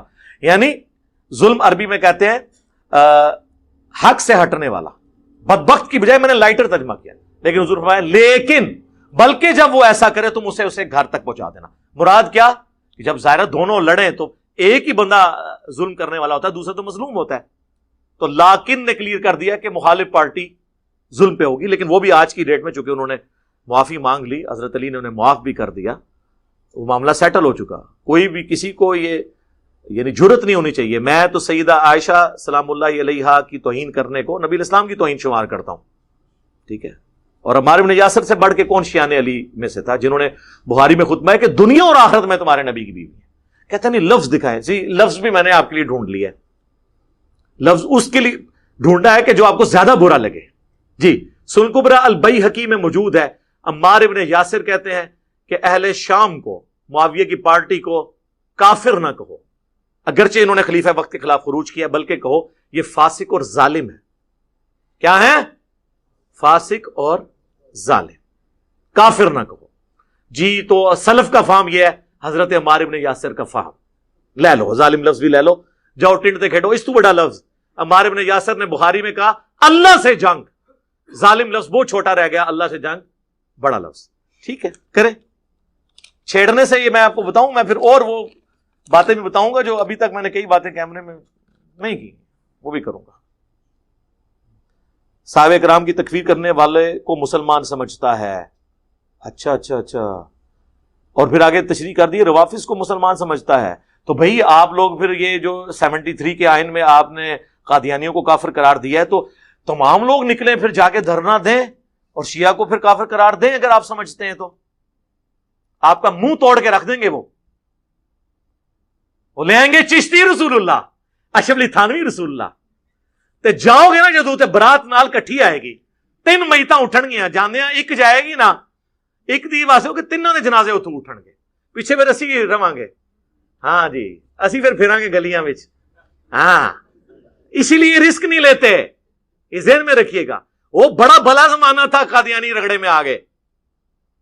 آج کے دور میں مسئلہ اٹھتا نا تو صرف قادیانی نہ پھر رگڑے میں آتے, پھر چشتی رسول اللہ کا دفاع کرنے والے, اشرف تھانوی رسول اللہ کا دفاع کرنے والے, مناظرے ایک دوسرے سے کرنے والے, یہ بھی آ جاتے گھیڑے میں. جاؤ بچہ بتاؤ, وہ پھر آپ لوگوں کا منہ توڑیں گے وہاں پہ جا کے. ہم یہ کہتے ہیں کسی کے غلط عقائد ہے, آپ اس کی اصلاح کریں. باقی صحابہ کرام کی اگر کوئی تکفیر کرتا ہے چھوڑ دیں. ایک عام مسلمان کو بھی کافر کو کہے, بخاری مسلم میں حدیث ہے, کفر اس کی طرف لوٹ آتا ہے. لیکن یہ اس صورت میں جب وہ جینوئنلی اسے مسلمان سمجھ کے کہے. اگر وہ اپنی اجتہاد سے یا اسے جو رپورٹنگ ملی اس کی بنیاد پہ کسی کو بدری کو بھی کافر کہہ دینا تو اس پہ کفر نہیں لوٹتا, جس کی مثال بخاری مسلم دونوں میں ہے. ابن ابی بلتا نے جب نبی علیہ السلام کی جاسوسی کر کے مشرکین عرب کو بتا دیا کہ حضور مکے پہ چڑھائی کرنے والے ہیں, نبی علیہ السلام نے مولا علی کو بھیجا اور کہا کہ فلاں عورت فلاں قافلے میں جا رہی ہے, اس کے پاس وہ خط ہے, وہ کافروں کے پاس نہیں پہنچنا چاہیے. مولا علی وہاں پہ پہنچے, تلاشی لی, نہیں نکلا. مولا علی نے کہا کہ جس نے مجھے بھیجا ہے نہ وہ جھوٹا ہے اور جس نے اسے بتایا ہے نہ وہ جھوٹا ہے, یعنی نہ نبی علیہ السلام جھوٹے ہیں نہ اللہ. یار مولا علی نے یہ تو نہیں کہا کہ منو بھی علم غیب ہے, تو منو پتا ہے تو کتنے چھپایا ہے. انہوں نے کہا میں تیرے کپڑے بھی اتروا لوں گا, بتا کہاں پہ ہے. ورنہ مولا علی سیدھا اس کے جوڑے پہ ہاتھ ڈلوا کے تو کر لیتے. اس زمانے علم غیب نہیں سی ہوندا, سوائے پیغمبراں دے. مان جاؤ ہر گل ہی جو تہاڈے بابے دے عقیدے غلط نکلن گے. تو سیدنا علی نے کہا جب تیرے کپڑے اترواؤں گا بتا. پھر اس نے خود ہی اپنا جوڑا کھول کے کہا کہ حضرت آپ کو تو علم غیب نہیں ہے. یہ دیکھیں, یہ کیوں, یہ میں جملے اس لیے بول رہا ہوں تاکہ آپ کا دماغ کھولوں کہ جب حضرت علی کو علم غیب نہیں تو بابے تے شاہی کوئی نہیں. ہاں بابے تے شاہی کوئی نہیں. اب وہ خط جب حضور کی بارگاہ میں آیا, بخاری مسلم دونوں میں ہے, تو وہاں پھر حضرت عمر بیٹھے ہوں یا انجینئر صاحب بیٹھے ہوں, دونوں کا ریئیکشن ایک ہی ہوئے گا. میں بھی ذرا ایکسٹروورٹ ہوں نا. انہوں نے کہا یا رسول اللہ اجازت دیں اس منافق کا گلا کاٹ دوں, اس نے آپ کے ساتھ غداری کی. یہ میں بریکٹ میں بول رہا ہوں کہ آپ کے ساتھ غداری کی, وہ امپلائڈ ہے. اور نبی کے ساتھ غداری کیا ہوتا ہے؟ کفر. آپ نے فرمایا عمر چھوڑ دو, اللہ نے اصحاب بدر کی اگلی پچھلی غلطیاں معاف کر دی ہیں. یعنی اس نے دنیا کی محبت میں مغلوب ہو کے ایسے کیا ہے. لیکن حضرت عمر نے انہیں منافق کہہ دیا تھا. منافق کافر سے بھی اگلی ڈگری ہے. کسی حدیث میں نہیں آتا حضور نے کہا کہ تم نے ایک بدری صحابی کو منافق کہا ہے لہذا تم پہ کفر لوٹا, تم نے ایک صحابی کی تکفیر کی, توبہ کرو. کیونکہ حضرت عمر نے جو فتویٰ لگایا تھا وہ جینون لگایا تھا, کیونکہ جوڈیشری میں سامنے ظاہری اعمال پہ فیصلہ ہوتا ہے, دل کا معاملہ اللہ کے سپرد. حضور کے زمانے میں دل میں فیصلہ ہوتا تھا, جو صحیح بخاری میں حضرت عمر کہتے ہیں جب تک حضور ہم میں موجود تھے وحی کی تائید سے ہم کسی کے زبان اور دل کے فرق کا اس کے اگینسٹ ہم کر لیتے تھے, لیکن اب جو کچھ ظاہر نظر آئے گا میں وہی فتویٰ لگاؤں گا. ہمیں نہیں پتا لوگوں کے دلوں میں کیا ہے. اب یہاں پہ دیکھیں نا, ان کے دل پہ فیصلہ ہوا نا, ورنہ جوڈیشری میں تو اس کا گلا اترنا چاہیے تھا نا. غدار کی سزا قتل ہے, لیکن حضور نے دل میں فیصلہ کیا اللہ کی وحی کی تائید کے ساتھ کہ یہ دل سے اندر سے مومن ہے. پھر سورہ ممتحنہ کی آیات کتنی سخت نازل ہوئی ابن ابی بلتا بدری صحابی کے بارے میں. ایک گستاخی نہیں ہوئی سر, اس زمانے گستاخیاں نہیں سن ہوندیاں, یہ آج کل ہی گستاخیاں نکل آندی ہیں. تو اس اعتبار سے یہ بڑا مشکل ہوتا ہے اگر کسی نے اپنے دلائل کی بنیاد پہ کسی چیز کو پتا چلا تو یہ فتوی بازی بڑا مشکل کام ہے, اس لیے تکفیر سے اجتناب کریں. ان کو تو چھوڑ دے. حضرت علی کو منہ پہ کافر کہا نا خوارج نے, مجھے بتائیں کبھی حضرت علی نے کہا وہ خارجی کافر ہیں؟ نہیں. مصنف ابن ابی شیبہ میں پوچھا گیا, یہ کافر نے کہا کافر تو نہیں, یہ تو کفر سے بھاگے ہیں اس گمان سے کہ میں کافر ہو گیا ہوں ان کی نظر میں. پوچھا گیا منافق ہیں؟ ان کا نہیں, قرآن تو کہتا ہے منافق تو اللہ کا بڑا تھوڑا ذکر کرتے ہیں, یہ تو اتنی لمبی نمازیں پڑھتے ہیں. تو اگر کوئی کافر بھی نہ ہو منافق بھی نہ ہو تو قرآن کی روح سے تیسری کیٹیگری کون سی ہے مسلمان کی؟ ڈھیلا مسلمان ہو سکتا ہے لیکن ہوگا مسلمان. 3 ہی کیٹیگریاں آئی ہیں سورہ البقرہ میں, کافر, منافق اور مسلمان یا مومن کہہ لیں. آپ فرمائے یہ ایک جماعت ہے جنہوں نے ہم سے خروج کیا, ہمارے بھائی ہیں جو ہم پہ بگوڑے ہوئے ہیں. سنن کبری البیہقی میں موجود ہے, عبداللہ بن عمر خوارج کو سلام بھی کرتے تھے, ان کے پیچھے نمازیں بھی پڑھتے تھے اور کہتے تھے جب تک ان کی مساجد سے حی علی الصلاۃ حی علی الفلاح کی آوازیں آئیں گی ہم ان کے پیچھے ان کی اذان کا جواب بھی دیں گے, ان کے سلام کا بھی, لیکن اگر یہ ہمیں کہیں کہ ہم اپنے بھائیوں کو قتل کریں تو ہم یہ بات ان کی نہیں مانیں گے. اس سے بھی بڑھ کے صحیح بخاری میں حضرت عثمان کو جب محصور کیا بلوائیوں نے, بلوا کرنے والے موب نے, تو صحابہ نے کہا ہمیں تو خطرہ ہے, یہ تو مسجد میں فتنے اور بدعتی امام کا قبضہ ہے, ہم ان کے پیچھے نماز پڑھیں تو ہم گناہگار ہوں گے, ہمارے امام تو آپ ہیں. تو حضرت عثمان نے کہا نیکی کے کاموں میں ان کا ساتھ دو, برائی میں ان سے الگ رہو. نماز ہی تو مسلمانوں میں ایک نیکی کا کام ہے, نیکی کے کاموں میں ان کا ساتھ دو، برائی سے الگ رہو۔ حضرت عثمان نے اپنے مخالفین کے پیچھے نمازیں پڑھنے کا کہا، تو اگر وہ ان کو کافر سمجھتے ہوتے تو یہ کہہ رہے ہوتے؟ وہ بلوائی تھے۔ ویسے آج کل لوگ حضرت عثمان کے مخالفین کے لیے خارجی کی ٹرم استعمال کرتے ہیں، حضرت علی کی شان یہ بھی چھیننا چاہتے ہیں۔ خارجی کی ٹرم حضرت علی کے مخالفین کے لیے ہے، کیونکہ بخاری مسلم میں حدیث ہے خوارج جب نکلیں گے مخلوق کے بہترین لوگ ان سے قتال کریں گے، اور بخاری مسلم میں الفاظ ہیں، ابو سعید خدری کہتے ہیں اللہ کی قسم مولا علی کے ساتھ مل کے ہم نے نہروان کے مقام پہ ان سے قتال کیا تھا۔ خارجی کی ٹرم حضرت عثمان کے زمانے میں نہیں تھی، حضرت عثمان کے زمانے میں بلوائی تھے، اور ان میں سے کئی اصحاب شجرہ بھی تھے جو حضرت عثمان کی پالیسی سے اختلاف کرتے تھے۔ یہ پکڑ کے حضرت عثمان کے مخالفین کو خارجی کہتے ہیں۔ خارجی کی ٹرم ہی ان کے لیے استعمال نہیں ہوئی، بلوائی ہے۔ خارجی حضرت علی کے مخالفین ہیں، وہ اس لیے کرنا چاہتے ہیں حضرت عثمان کے پیچھے چھپنا چاہتے ہیں کیونکہ خود خارجی ہیں نا، اس لیے حضرت عثمان کے پیچھے بنو امیہ کو آپ نہیں چھپا سکتے۔ یہ دو بندے جو ہیں نا، حضرت عثمان اور عمر بن عبدالعزیز، ان کے پیچھے بنو امیہ کے کرتوت نہیں چھپ سکتے۔ یہ دو اسی طریقے سے ہیں جس طرح آل فرعون میں موسیٰ۔ ہاں، ان کی مثالیں آپ نہ دیا کریں، ان کی تو شان ہی نرالی ہے۔ تو یہ تکفیر والا مسئلہ بھی آپ سمجھیں۔ روافظ کو مسلمان سمجھتا ہے، اس کو تو میں بیشتر ان کے معاملات میں حمایت کرتا ہے۔ میں ساروں کی حمایت کرتا ہوں، میں تو بریلویوں کی حمایت کرتا ہوں، میں دیوبندیوں کی حمایت کرتا ہوں، میں اہل حدیث کی سب سے زیادہ حمایت تو میں اہل حدیث کی کرتا ہوں، اور الحمدللہ سب سے زیادہ وہ میرے خلاف ہیں۔ نیچرل ہے، یہ قرآن میں بھی آیا ہے۔ مجھے بتائیں مسلمان یہودیوں کے زیادہ قریب تھے یا بت پرست مشرکین یہودیوں کے زیادہ قریب تھے؟ مسلمان۔ لیکن یہودی کہتے تھے مسلمانوں سے تو مشرک بہتر ہیں۔ کیوں؟ کیونکہ ان کی چودراہٹ مسلمانوں کی وجہ سے سٹیک پہ لگی تھی۔ ان کو نہیں نظر آیا کہ مسلمان تو موسیٰ کو پیغمبر مان رہے ہیں، اور مشرکین عرب تو آسمانی پیغمبروں کو مانتے ہی نہیں ہیں۔ لیکن ان کو پتا تھا کہ مشرکین عرب سے یہودیوں کو کوئی فرق نہیں پڑنا، لیکن مسلمانوں سے یہودیت کو فرق پڑے گا۔ اہل حدیثوں کو بھی پتا چلا ہے کہ بریلویوں سے، شیعہ سے، اہل حدیث کو کوئی فرق نہیں پڑنا دیوبندیوں سے، لیکن انجینئر صاحب جو باتیں کر رہے ہیں اس سے ہمارا فرقہ، وہ میں نے پہلے کو بتایا، دو فرقے مک گئے ہیں۔ ہاں، ختم۔ یہ میری آپ پروفیسی یاد رکھیے گا علی وجہ بصیرت، کہ جب سے ہماری یہ دعوت لانچ ہوئی ہے کوئی بھی بریلوی دیوبندی اہل حدیث نہیں ہوا اس کے بعد۔ اب جتنے یہ نسلی ہیں، جتنے عرصہ یہ نسل چلے گی، کیونکہ اب جو کوئی بریلوی دیوبندی تحقیق شروع کرتا ہے وہ اہل حدیث نہیں ہو سکتا۔ کیوں؟ یا تو یزید کو بڑھا چڑھا کے پیش کرتے ہیں، حسین کو باغی کہتے ہیں، علی کو نیچے کرتے ہیں، بنو امیہ کو اوپر کرتے ہیں، تو وہ سوچتا ہے کہ اگر میں نے بریلویت اور دیوبندیت چھوڑی ہے بخاری مسلم کی وجہ سے، تو بخاری مسلم میں جو بنو امیہ کے خلاف باتیں ہیں میں وہ کیوں نہ مانوں، خالی روایت دین کی شروع کروں۔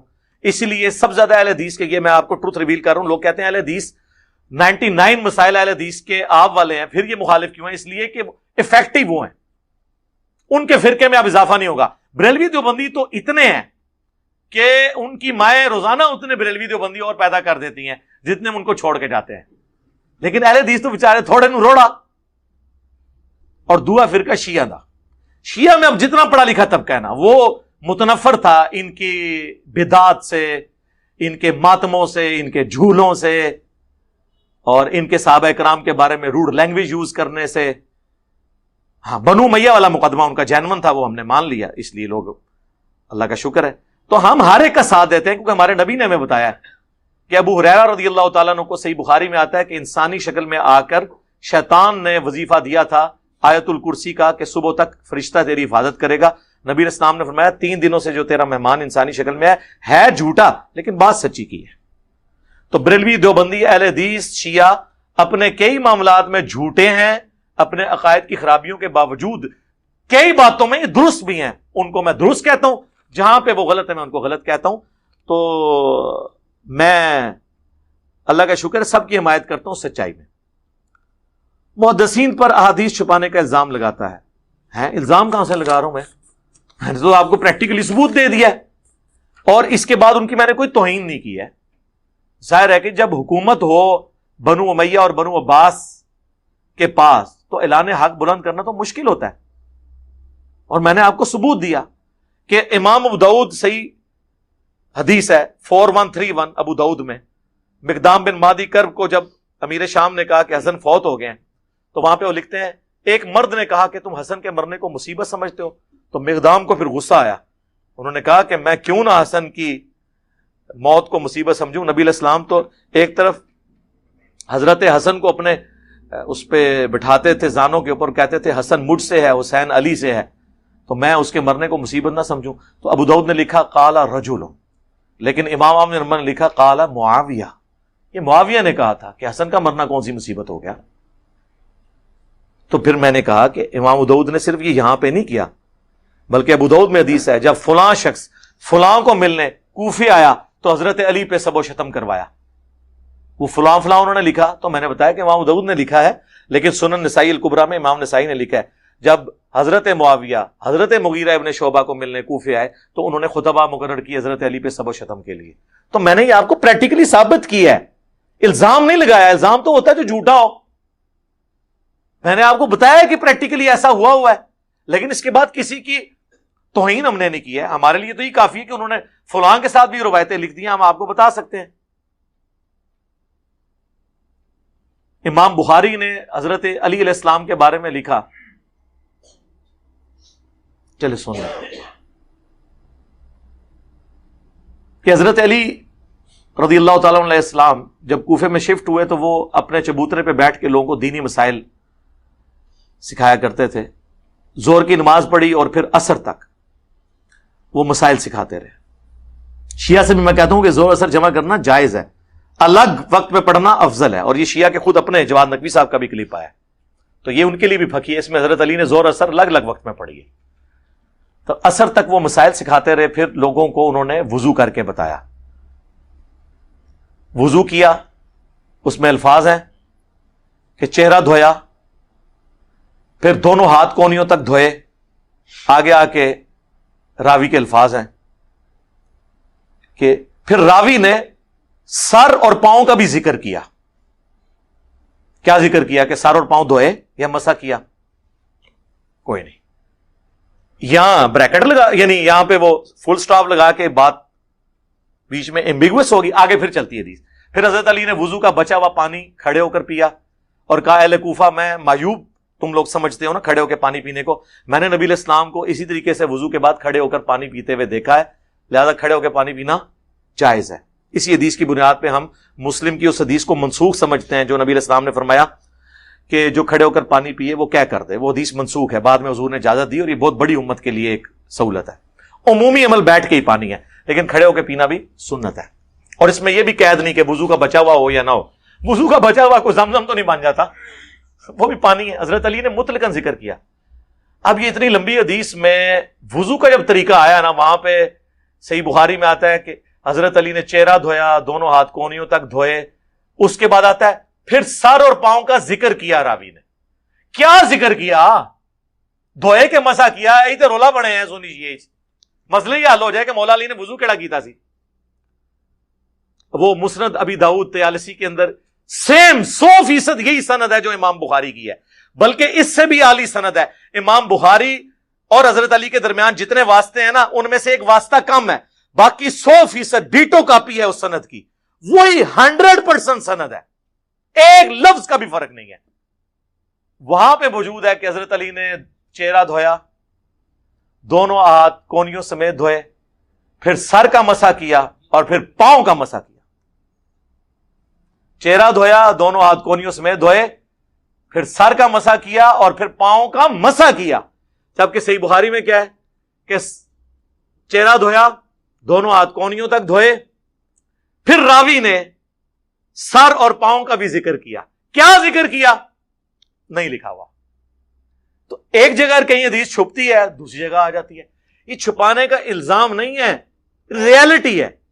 اور اس کی وجہ سے کوئی بندہ زیرو سے ملٹیپلائی نہیں ہو گیا, یہ ذہن میں رکھیے گا. پتہ نہیں کیا مجبوریاں ہوں, کیا معاملات ایسے ہوں, اس لیے آپ چیزوں کو سمجھا کریں. تو میں یہ کوئی الزامات نہیں لگاتا, میں پریکٹیکلی بتاتا ہوں. اور اس کے بعد یار اگر میں ان لوگوں کو نعوذ باللہ سے نفرت کروں تو میں ان کی کتابیں یہاں پہ رکھوں یار. ہم سے پہلے تو بخاری مسلم کو جانتا ہی کوئی نہیں تھا. مولوی بھی خالی آپ پہ روب ڈالتے تھے ہر حدیث کے آگے بخاری شریف, نہ انہوں نے کبھی بخاری سے کوئی نمبر بتایا. ٹھیک ہے جی, ہمارے جا کے کوالٹی سکول میں پڑھایا جاتا تھا کہ بخاری کوئی ہوتی ہے, میں نے انجینئرنگ یونیورسٹی میں پہلی دفعہ بخاری دیکھی تھی، انجینئرنگ یونیورسٹی میں جا کے. یہ میں آپ کو 95 کی بات کر رہا ہوں. زمانے میں تو آپ سوچ سکتے ہیں نا، آج ہمارے بچوں کو بھی پتا ہے کہ بخاری شریف میں کیا لکھا ہوا ہے. بخاری میں 2812 کیا ہے؟ عمار کو باغی جماعت قتل کرے گی. مسلم میں 240 علی سے محبت نہیں رکھے گا مگر مومن، علی سے بغض نہیں رکھے گا مگر منافق. نمبروں کے ساتھ اسے پتہ ہے. تو ہمیں کوئی کہے گا کہ ہم نعوذ باللہ محدثین پہ. قادیانیوں کو صرف اس لیے کافر کہتا ہے کہ وہ اسے کافر سمجھتے ہیں. شکر ہے جی آپ نے یہ سچی بات لکھی کہ میں قادیانیوں کو کافر سمجھتا ہوں. ابھی تک تو کہہ رہے تھے قادیانیوں کو کافر نہیں سمجھتا. اچھا دوسرا، یہ آدھا جملہ ہے، یہ میں نے تعلیق بالمحال پیش کی تھی، یہ قرآن میں بھی ہے. قل ان کان للرحمن ولد فانا اول العابدین. اے نبی تم فرماؤ بالفرض اگر اللہ کا کوئی بیٹا ہوتا تو سب سے پہلے میں اسے پوج رہا ہوتا. تو اس کا کیا مطلب ہے کہ قرآن یہ کہنا چاہتا ہے کہ اللہ کا بیٹا ہے؟ اسے کہا جاتا ہے تعلیق بالمحال. چونکہ وہ پاسبل نہیں لہذا یہ بھی پاسبل نہیں. میں نے یہ آیت کوٹ کر کے کہا تھا میں بھی آپ کے سامنے ایک تعلیق بالمحال رکھتا ہوں کہ اگر قادیانی مجھے مسلمان سمجھ لیں تو میں بھی انہیں مسلمان سمجھ لوں گا. جس طرح قرآن کہتا ہے کہ اگر اللہ کا کوئی بیٹا ہوتا تو رسول اللہ اس کی عبادت کرتے. تو اللہ کا تو بیٹا ہونا ہی نہیں ہے، لم یلد ولم یولد. اور پھر میں نے کہا تھا یہ میں انٹلیکچوئل جملہ بول رہا ہوں اس لیے کہ تاکہ آپ کو بتاؤں کہ قادیانی کس طرح بھاگتے ہیں اس جملے سے. وہ مظلوم بنے ہوئے ہیں حالانکہ ظالم ہیں. ہمیں کہتے ہیں ہم ان کی تکفیر کرتے ہیں، وہ ہم سب کی تکفیر کرتے ہیں. تو میں نے کہا تھا کہ اس جملے کی آپ انٹینسٹی کو سمجھیں کہ قادیانی جب مجھے مسلمان سمجھیں گے تو اس کا کیا مطلب ہے کہ غلام احمد قادیانی کو وہ پیغمبر نہیں مانیں گے. کیونکہ ایک پیغمبر کا انکار بھی سارے پیغمبروں کا انکار ہے. تو میں تو غلام احمد قادیانی کو دجال سمجھتا ہوں. تو اگر قادیانی مجھے کہیں کہ غلام احمد قادیانی کو دجال مانتے ہوئے بھی آپ ہمارے مسلمان بھائی ہیں تو اس کا مطلب کیا ہے کہ غلام احمد قادیانی پیغمبر نہیں ہے. مجھے کوئی آگے کہے کہ میں رسول اللہ کو نہیں مانتا تو مجھے مسلمان مانو، میں کہوں گا نہیں.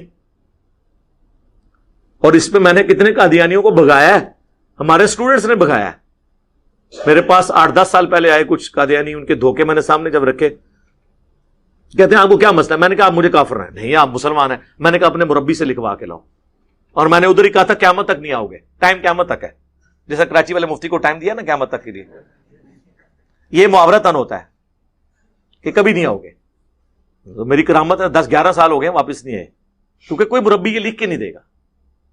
کیونکہ اگر مجھے مسلمان مان لیں تو غلام احمد قادیانی کو ان کو ماننا پڑے گا پیغمبر نہیں، کیونکہ پیغمبر کا انکار کرنے سے تو کوئی مسلمان نہیں رہتا نا. تو انٹلیکچوئل جملہ تھا، آدھا کاٹا انہوں نے. تو یہ تعلیق بالمحال قرآن سے میں نے پیش کی ہے. سورہ الاعراف میں آیا کہ اس وقت تک کافر اور منافق جنت میں داخل نہیں ہوں گے جب تک کہ سوئی کے ناکے سے اونٹ نہ گزر جائے. اب یہ اللہ تعالیٰ جب مثال بیان کر رہا ہے تو اللہ تعالیٰ کیا سوئی کے ناکے سے اونٹ نہیں گزار سکتا؟ یہ عرب کا محاورہ تھا. یہ مسلم میں بھی ہے کہ میرے صحاب میں 12 منافق ہیں 7035، وہ اس وقت تک جنت میں داخل نہیں ہوں گے جب تک کہ سوئی کے ناکے سے اونٹ نہ گزر جائے. ان کی پشت پہ دوبیلا پھوڑا نکلے گا جس کی ہیٹ وہ سینے میں محسوس کر کے مریں گے. اور میں نے آپ کو نہیں بتانا کہ کن کی موت دوبیلا پھوڑے سے ہوئی ہے، یہ پھر بعد میں مجھ سے پوچھتے ہیں، یہ میں نے نہیں بتانا. بہرحال میں نے بتایا کہ یہ مثال سورۃ الاعراف کی حضور نے بھی پیش کی. اب اس کے بعد کوئی کہے کہ جی قرآن نے یہ کہہ دیا کہ قیامت والے دن سوئی کے ناکے سے اونٹ گزرے گا اور سارے کافر جنت میں چلے جائیں گے. نہیں، یہ تعلیق بالمحال ہے کہ جس طرح تمہارے فزیکل ورلڈ میں یہ امپاسبل ہے نا، اس طرح اللہ کے ہاں بھی یہ چیز ایسے نہیں ہوگی. کبھی بھی کافر، اللہ کے منکرین، انبیاء کے مخالفین جنت میں نہیں جائیں گے. لیکن سر یہ ساری علمی باتیں میں آپ کو بتاؤں، میں آپ کو علماء کی تخصص PhD لیول کی باتیں عام فہم کر کے سمجھا رہا ہوں. یہ علمی ڈسکشنز آ گئی ہیں مارکیٹ میں اور بالکل آسان فارم میں. ہمارے مخالفین کے لوگ کلپ دیکھتے ہیں کہتے ہیں یار یہ کہہ رہا ہے کیا، سمجھ نہیں آ رہی. اور میں ایک جملہ ہی بول دوں اس میں قیامت چھپی ہوتی ہے. چاہے میں پیار سے ہی کہہ دوں کہ مرنے سے پہلے اے مسلمان کر لے اس پہ غور، کتابوں کا خدا اور ہے، بابوں کا خدا اور. اچھا جی، اس کے بعد ہے کہ جی قادیانیوں کو یہود و نصارہ سے افضل کہتا ہے. اوئے ہوئے ہوئے ہوئے ہوئے، وہ میں بولا کہ نہ بولا، کئی بار بولیا. میں نے یہ نہیں کہا، میں نے یہ کہا تھا کہ ان کو دعوت دینا اس حوالے سے آسان ہے کیونکہ یہود و نصارہ ہمارے پیغمبر کو نہیں مانتے، وہ پیغمبر کو مانتے ہیں، ان کے ساتھ شریک ٹھہراتے ہیں. اب آپ آ جائیں، مجھے بتائیے جو مسلمان بابوں کو، قبروں کو پکار رہے ہیں مدد کے لیے اور جو بت پرست ہیں، ان دونوں میں سے کون بہتر ہے؟ ویسے اہل حدیث تو کہیں گے کہ بریلوی جو ہیں وہ مشرکین عرب سے بھی بدتر ہے، ویسے کہہ دیں گے، پبلکلی نہیں کہیں گے، ان کو پتا ہے وہ لینڈ کے کٹ کے تھوڑے بابے دی ہوئی. تو ظاہر ہم کہیں گے جو کلمہ کو مسلمان نبی علیہ السلام کو مان رہا ہے وہ اس بت پرست، بت سے مانگنے والے سے بہتر ہے، اس لیے کہ اس میں اصلاح کی گنجائش ہے. اسی طریقے سے قادیانی ہمارے نبی علیہ السلام کو مانتے ہیں، اس کے بعد انہوں نے ایک جھوٹی نبوت کلیم کی، نبی کے ساتھ شرک کیا، جس طرح ہمارے کئی مسلمان اللہ کے ساتھ شریک کر کے. جب آپ یہ کہیں کہ عبد القادر جیلانی نے روح کھو لی اسرائیل کو لوں، اور اللہ تعالیٰ کہہ رہا پیچھے ہوں عبد القادر بھی چھپا گیا ہے، تو یہ مجھے بتائیں یہ شرک نہیں ہے؟ ہم ان کو اب کہیں گے ہندوؤں سے بدتر ہے؟ ہم نہیں کہتے، ہم کہتے ہیں کلمہ گو ہیں یار. اسی طریقے سے قادیانیوں کی ساری خرابیاں اپنی جگہ، لیکن یہود و نصارہ کی نسبت ان کو سمجھانا آسان ہے. یہ اس کانٹیکسٹ میں بات ہو رہی تھی، اور جب میں نے کسی کو کافر کہہ دیا تو اس کے بعد تو باقی ساری باتیں چھوٹی رہ گی نا. اب میں آپ کو بتاتا ہوں کہ آپ کا کیا سٹیٹس ہے. احمد بریلوی صاحب نے احکام شریعت میں لکھا ہے کہ وہابی، اور پھر آگے انہوں نے خود لکھا وہابی سے مراد انہوں نے کہا بریلویوں کے سوا دیوبندی، اہل حدیث، روافظ یعنی ان کے نزدیک شیعہ، اور قادیانی. 1,00,000 دفعہ بھی اللہ کا نام لیں ذبیحہ مردار اور حرام ہی رہے گا. البتہ یہود و نصارہ کا ذبیحہ حلال ہے کیونکہ وہ اہل کتاب ہے. تو احمد بریلوی صاحب نے احکام شریعت جو ان کے فتووں کی کتاب ہے، یہ ملفوظات اعلی حضرت نہیں ہے، یہ فتووں کی ان کی کتاب ہے. اسی کے نام پہ مفتی اکمل نے اپنے پروگرام کا نام احکام شریعت رکھا تھا کیو ٹی وی پہ. میرے استاد بھی ہیں حافظہ اللہ تعالی. تو احکام شریعت میں اعلی حضرت کیا کہہ رہے ہیں کہ جو اہل حدیث ہیں، دیوبند ہیں اور شیعہ ہیں، اور قادیانی کافروں کو بھی اس کے ساتھ شمار کر کے کہا کہ ان کا ذبیحہ تو حرام ہے، اور لکھا یہ مرتد ہیں، یہ بھی لکھا یعنی واجب القتل، اور یہود و نصارہ بہتر ہیں. تو اس کو تو آپ چھوڑیں، آپ اپنی فکر کریں. یہ علماء دیوبند آپ کو اعلی حضرت نے یہود و نصارہ سے بھی بدتر لکھا ہے. ہاں آپ اپنی فکر کریں، جو پنجابی کہتے ہیں اپنی منجی تھلے ڈانگ پھیرو. جی علماء دیوبند کے المحند و مفند والے عقائد کو کفریہ کہتا ہے. نعوذ باللہ، میں نے آج تک کبھی نہیں کہا کہ المحند کے عقائد کفریہ ہیں. ہاں میں نے کہا گمراہ کن ہے، اور شرکیہ اس حوالے سے ہیں جو انہوں نے پبلک کو ڈاکٹرن خود کروائی ہوئی ہے. مثلا یہ کہتے ہیں نا بریلوی شرک کرتے ہیں، قبروں سے مانگتے ہیں، تو المحند میں لکھا ہوا ہے رہا بزرگوں کے سینوں اور قبروں سے فیض حاصل کرنا تو ہم اس کے قائل ہیں، مگر اس طریقے پر نہیں جو عوام میں رائج ہے، بلکہ اس طریقے پر جو خواص کو معلوم ہے. تو قبروں سے مانگنے کے قائل ہیں. وہ کہتے ہیں نہیں اس کا آپ کو سمجھ نہیں آیا. ہم کہتے ہیں چلے آپ ہمیں سمجھائیں نا. اب سمجھا تو سکتے نہیں، ہم کہتے ہیں ہم ہی آپ کو سمجھا دیتے ہیں. ارواح ثلاثہ میں اشرف علی تھانوی صاحب نقل کرتے ہیں کہ قاسم نانوتوی صاحب مرنے کے 6 سال کے بعد اپنی قبر سے نکلے، دیوبند میں تشریف لائے، خواب میں نہیں بیداری میں، جسد انصری کے ساتھ، اور دیوبند کے 2 مولویوں کی صلح کروا کے واپس چلے گئے. اور اس واقعے میں لکھا ہے کہ جن کی صلح کرانے آئے تھے سخت سردیوں میں بھی انہوں نے، سخت گرمیوں میں بھی رضائی اوڑی ہوئی تھی، ان کا پسینہ چھوٹا ہوا تھا. ظاہر ہے کہ مردہ قبر سے نکل کے آ جائے. تو انہوں نے پوچھا حضرت کیا ہوا آپ کو؟ ان کا ابھی ابھی مولانا تشریف لائے تھے. جی اور نقل کون کر رہا ہے؟ اشرف علی تھانوی. انہوں نے باقاعدہ حاشیہ لگایا کہ وہ اصل میں اپنے اس جسم کے ساتھ نہیں آئے تھے جو دفناتے وقت تھا، ایک اللہ نے ان کو نیا جسم دیا تھا، اس جسم سے وہ قبر سے نکل کے تشریف لائے تھے. جی فیض دے کے چلے گئے. اسی ارواح ثلاثہ میں موجود ہے کہ ایک انہی کے دیوبند کے بزرگ تھے، ان کی قبر کی مٹی لوگ شفا کے لیے لے کے جاتے تھے. یہ وہ سارے عقائد ہیں جو بریلویوں والے ہیں. اب ان عقائد کا دفاع کراچی والا مفتی کیسے کرے آ کے؟ اس کی اپنی عوام بھی اس کو مارے گی، وہ جو ہر سائز کا ملتا ہے، پاؤں میں پہنا جاتا ہے. اور علماء بھی کہیں گے یار یہ کیا، یہ تو ہم نے ایک ڈھکوسلا بنایا ہوا تھا بریلویوں سے الگ ہونے کے لیے، تو مانا ہے ادھر. تو یہ المحند کا عقیدہ ہے. بتاؤ المحند میں لکھا ہوا ہے کہ رسول اللہ کی قبر کو ہم اللہ کے عرش سے افضل مانتے ہیں، اور دفاع کرتے ہوئے کہتے ہیں نہیں رسول اللہ اشرف المخلوقات ہیں، تو نبی علیہ السلام تو اللہ کے عرش سے افضل ہوئے. ہم کہتے ہیں نا یہ تو آپ نے بات نہیں لکھی. آپ نے کہا وہ حصہ زمین جو حضور سے ٹچ کیے ہوئے، نبی علیہ السلام کو آپ نے اللہ کے عرش سے افضل نہیں کہا. یہ کہیں تو ہم آپ کے ساتھ ہیں کہ رسول اللہ سب سے بہترین مخلوق ہیں. وہ کہتا نہیں وہ جو مٹی کا ہم نے اس لیے ذکر کیا کہ اس مٹی میں سے حضور پیدا ہوئے تھے. ہم کہتے ہیں نا اس مٹی کے جس حصے سے حضور پیدا ہوئے تھے وہ حضور پیدا ہو گئے. اب جو باقی مٹی ہے وہ نہیں افضل ہو سکتی. اگر اس کو افضل مانیں گے تو ساتھ ابو بکر عمر کی قبریں ہیں وہ بھی افضل ہو جائیں گی. نہیں وہ ٹچ کیے ہوئے, تو ٹچ تو نہیں کی ہوئی, یہ بھی جھوٹ ہے. صحیح مسلم میں حدیث ہے کہ حضور کی قبر مبارک میں سرخ رنگ کی چادر بچھائی گی, اس کے اوپر حضور کو دفنایا گیا. کہانی تو اڑا بھی جھوٹ نکلا ہے, حضور کو تو قبر انور ٹچ کر ہی نہیں رہی ہے, اس میں چادر ہے. تو اب کیا کریں, وہ چادر بھی افضل ہے. کوئی شے بھی صحیح سے نکل دی نہ دی. آؤ پورا ریاض الجنہ افضل ہے. پھر ہم آپ کو وہ بخاری کی حدیث سنائیں گے. دیکھنا میری شان کو اس طرح بلند نہ کرنا جس طرح نصارہ نے اپنے پیغمبر کے بارے میں کلیم کیا. میں اللہ کا بندہ اور اس کا رسول ہوں, مجھے اللہ کا بندہ اور اسے اس کا رسول کہنا, غلوف نہیں کرنا. لا تغلو فی دینکم. پھر المؤنث میں لکھے ہم رسول اللہ کے قبر میں حیات کو دنیا کی سی مانتے ہیں. وہ کہتے ہیں دنیاوی نہیں کہا, دنیا کی سی. چلو اے کہہ لو دنیا کی سی, دنیا کی سی ہے ہی نہیں. قرآن تو کہہ رہا ہے وَلَٰكِن لَا تَشْعُرُونَ, تمہیں شہید کی زندگی کا بھی شعور نہیں. جب شہید کی زندگی کا شعور نہیں تو نبی کی زندگی کا شعور کون رکھ سکتا ہے؟ دنیا کی سی کدھر ہو گئی؟ دنیا کی سی تو ہو ہی نہیں سکتی. وہ برزخ ہے, آخرت کی سی ہے. وہ بخاری میں حدیث ہے, اما عائشہ کہتی ہیں کہ اللہ تعالیٰ نے رسول اللہ کی موت سے پہلے میرے تھوک کو اور رسول اللہ کے تھوک کو ایک جگہ جمع کیا, وہ مسواک والے واقعے سے جو چبا نہیں سک رہے تھے. اس دن جو رسول اللہ کی دنیا کی زندگی کا آخری دن اور آخرت کی زندگی کا پہلا دن تھا. ہم حیات نبی کو مانتے ہیں, آخرت کی, دنیا کی نہیں. آج بھی قبر مبارک کھولیں تو آپ کو نبی علیہ السلام نماز پڑھتے ہوئے نظر نہیں آئیں گے, وہ اسی حالت میں دفنائے ہوئے نظر آئیں گے جو 1400 سال پہلے, جسم مبارک بالکل سلامت. وہ نمازیں پڑھنا بھی جو مسند ابی یعلا میں آیا وہ برزخی ہے. صحیح مسلم میں آیا, میں نے موسیٰ علیہ السلام کو ان کی قبر میں نماز پڑھتے ہوئے دیکھا, برزخی ہے, آخرت کا ہے. پھر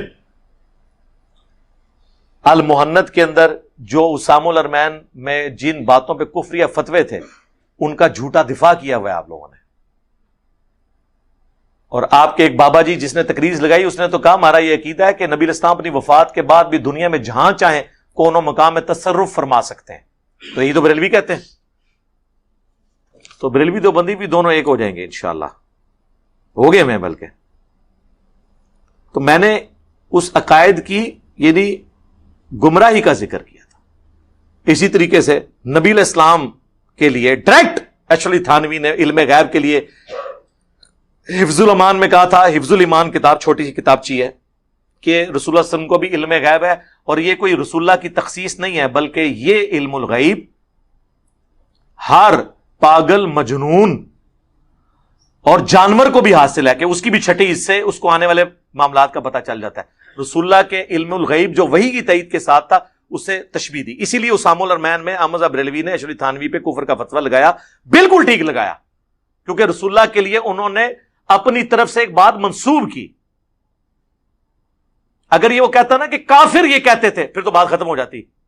مجھے کہتے ہیں چھوکرا لفظ استعمال کیا, تو وہ تو جھوٹ بول رہے ہو میرے اوپر, میں نے تو کافروں کے لفظ, تم نے تو ڈائریکٹ یہ لفظ استعمال کیا ہے کہ حضور کا علم غیب تو جانوروں والا علم غیب ہے, نعوذ باللہ, اس کے ساتھ تشبیہ دی ہے تم نے.